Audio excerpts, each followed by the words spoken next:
does it support when it comes to building trust, and so that customers be rest assured that the data which is there on these platforms are completely secure, whether it's from any sort of cyber attacks, or it can be something like what happens with ransomware attacks happening in the recent terms, right?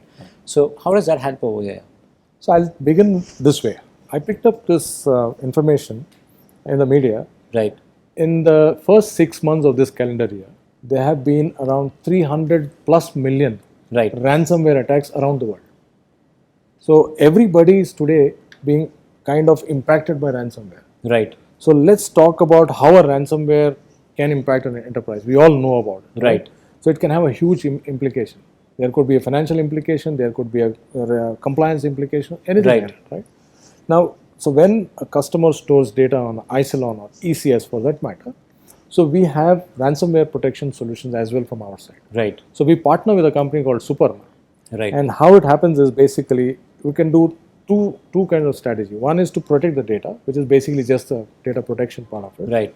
So you can basically take this Superna's ransomware defender to protect the data on the Isilon storage. Right. While the customer is having their enterprise-wide ransomware protection policy, but even if somebody gets through that protection, the data can still be safe because we have this offering which can protect the Isilon subsystem, right, or the ECS subsystem in the enterprise. Right. Right.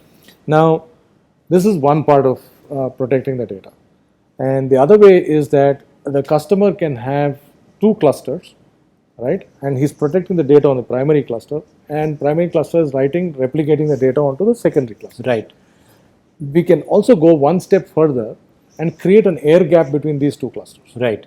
So what happens is that this is the hot cluster where the data is continuously being written, and just in case that let's say for example the attacker has been managed to even come onto the Isilon primary system. Right.